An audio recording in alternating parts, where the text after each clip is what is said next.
Hey, this is Dr. Drew, and today I want to talk all about the immune system, and I want to break it down into 3 specific sections. So 1, what to do when you feel like you're about to get sick. Maybe you have a few symptoms, scratchy throat, but you're not fully sick yet. And then I want to move into, okay, you're right in the middle of it, you're sick. What can you do to speed the process up, shave a few days off so you can get back to your life? And then what can we do long-term preventatively to make sure we don't get sick all the time? How do you bulletproof the immune system? You should only be getting sick once or twice a year. If it's more than that or it lingers, we have some work to do. First one we want to start with is immediately if you notice any symptoms, scratchy throat, a little bit of energy dip, run down, maybe you're around a lot of sick people, you're like, what can I do? At the first sign that you might be coming down with something, there's some really cool remedies to look into. First one is vitamin A. I'm not talking about beta carotene, which is a different form. I'm talking about good old-fashioned vitamin A. Retinol palmitate is a good one. We use one from Soroil. It's a liquid form. It looks like liquid gold. And you can use drops of this that will literally coat the back of your throat, and they have a very antiviral property to them. So say you wake up and you swallow and you have that little bit of pain or sensation in the back of your throat, and you're like, yep, I might be coming down with something if I don't stop it dead in its tracks right now.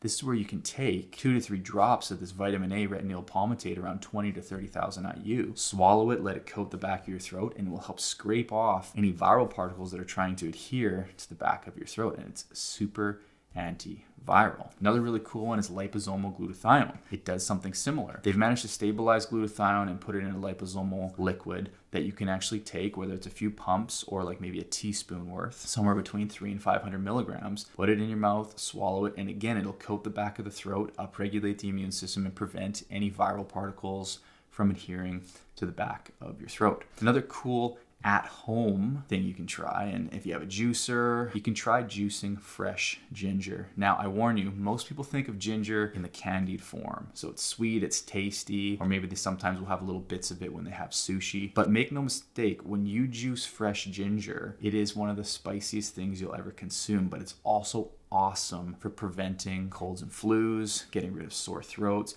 So you take a thumb-sized piece of ginger and you juice it. Now, if you're brave, you could try a few sips of that, but let me tell you, it's going to be super strong and it could blow your brains out. So you probably want to water it down. You want to water it down until it's tolerable. But juicing and consuming even just as little as a thumb-sized piece of ginger, really, really good for getting rid of that initial sore throat, scratchy throat, okay? You could put a little lemon with it to cut it, but definitely water it down to tolerance, because I remember the first time I tried it, it was like this much juice in a glass, and then I filled the glass right up with water, and it was still crazy powerful. So don't underestimate that one. It can really surprise you. There's also a tincture that we use called HEMPB, and it's just an acronym for all the herbs that are in it. So H for hydrastis, E for echinacea, M for myrrh, and then you have P for phytolacca, and then B for baptisia. So these are all the herbs found within this tincture.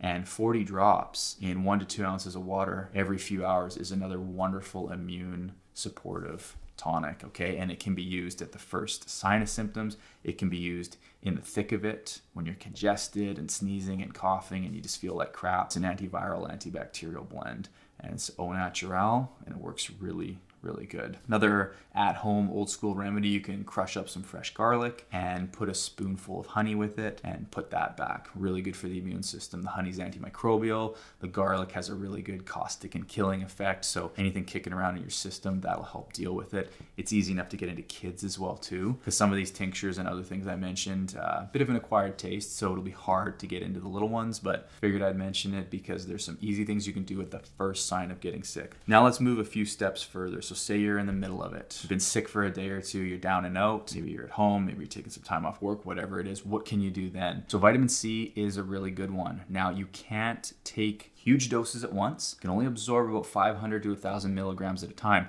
So you want to pulse dose it throughout the day. So every few hours you can be taking 500 to 1,000 milligrams of vitamin C. And we tell people to dose to bowel tolerance. What that means is you'll eventually hit a point where you have diarrhea and loose stool. So that's your bowel tolerance. Might be 5 grams, might be 8 or more, but essentially every few hours until bowel tolerance is really good because it'll help upregulate the immune system. It's really antiviral and it will help shave some time off and get you feeling better. Vitamin C is great, but glutathione is even better because they actually work together and recycle each other. So you want to also consider adding, when you're sick, glutathione, because your body is using and burning through a lot of glutathione to recycle vitamin vitamin C and fight off whatever you are fighting. So using 250 to 300 milligrams of glutathione a couple times a day in a liposomal form is also really good when you're sick because they're kind of like buddies and they work together. Zinc lozenges, chewables are good because when you crush them up and swallow them, it gets like, the back of the throat all the way down. And zinc is super antiviral. So 10 milligrams several times a day, maybe 3 or 4 times, really good option as well when you're sick. Sweat is important. Fever is important. If your body is generating that, it's for a reason, because chemical reactions speed up. They move quicker and your body's more efficient at fighting stuff when you're in a slightly warmer state. That's the whole purpose behind a fever. What do a lot of people do when they're sick? They can't stand the fever, they can't stand the body pain, so they take Tylenol. Tylenol suppresses the fever, slows down your body's ability to fight things off. So what might take 2 or 3 days, you could stretch out to a week or 2 if you're taking Tylenol every day. So don't prolong things, don't work against your body. Use heat, sweat, sauna, hot tubs, bathtubs. Use that stuff in your favor to cook the bugs. Literally cook the bugs, kill them, get them out quicker. And you can use this analogy with your kids, like, hey, we're gonna cook the bugs, we're gonna warm you up, we're gonna use the tub, we're gonna layer you up and get you into bed. And if you're sweating a little, that's okay. Just support with water and electrolytes. Don't just keep suppressing with Tylenol. Your body's really smart.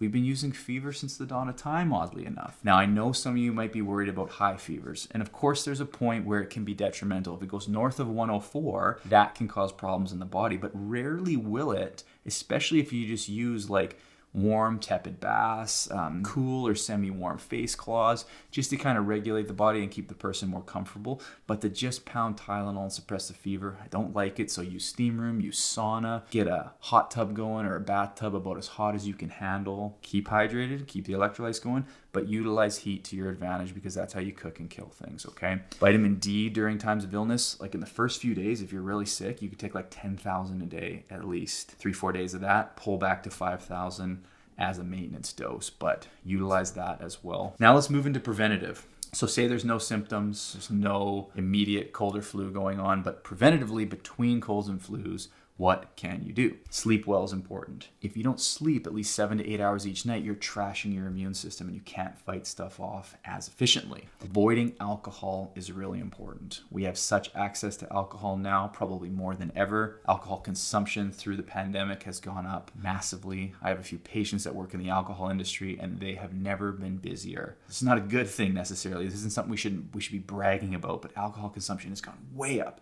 And it's directly tied to suppressing the immune system. So this is not something you want to do and work against yourself. If you're not sleeping well, if you're drinking alcohol, and the two can play off each other, like alcohol at dinner affects your sleep. Then both of them are now tanking your immune system. So don't work against yourself. Sugar intake. Sugar intake suppresses white blood cells. White blood cells are what fight off things that you come in contact with, so viruses and bacteria. If you don't have enough soldiers floating around your system to regulate, that's going to be a problem. That just opens the door for illness. So lots of sugar consumption leads to poor immunity. Get your sugar consumption under control. You got to watch out for all added sugars. And I'm not talking about fruit. A little bit of fruit here and there is good, but remember, dried fruit adds up really quick. Tropical fruits add up really quick. But I'm really talking about added sugars in excess. Totally works against your immune system. Intravenous therapy can be a really good thing. Not just when you're sick. I forgot to mention that in the last part. If you are sick and you have access to IV vitamins and minerals, that's another way to just flood your system with tons of vitamin C, glutathione, zinc, and selenium, etc. But also between illnesses,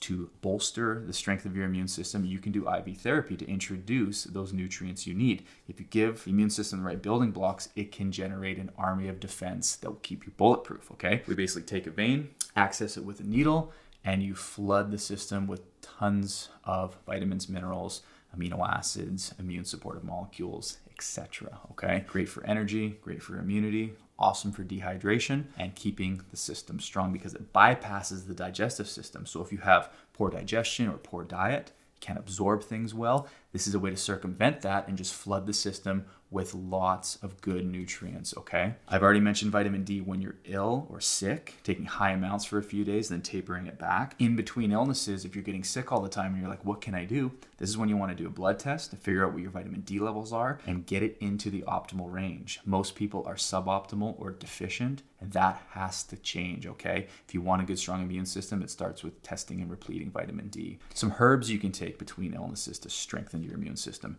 Reishi mushroom, and Astragalus extracts are awesome because they work the immune system at a deep level. So they'll help you push out these white blood cells that I was talking about earlier. It'll give you more soldiers. It'll give you more defense. And so taking those herbs between illnesses are great. The medicinal mushrooms have beta-D-glucans, and they are really good for the immune system. And then regulate your exercise levels. Sometimes people are suppressing their immune system because they're working out too much or they're not working out enough. So you have to find a sweet spot. You see this with the research around exercise. It's like kind of like a bell curve where it's like too much, just as bad as too little. So find your sweet spot. Too much high intensity, too many days a week without enough rest starts to carve you a bit of a deficit. But if you're just totally sedentary and not moving at all, and you have lymphatic congestion and you feel like crap, well, that's also going to impact your immune system. So find your sweet spot with exercise. The centerpiece should always be resistance training, and then the side dish should be your cardio, because long, slow, boring cardio, ultra distance training, really hard on the immune system for the reasons I just mentioned, and it also jacks up cortisol and your stress hormones, okay? So that's the quick and dirty on the immune system. What to do with the first sign of illness, what to do if you're stuck in the thick of it, and then finally, what can we do between colds and flus to really strengthen our system, okay? So if you have questions on this or want to know more, just drop a comment below. And if you think anyone would benefit from this video, please share it with them. And as always, thank you for watching.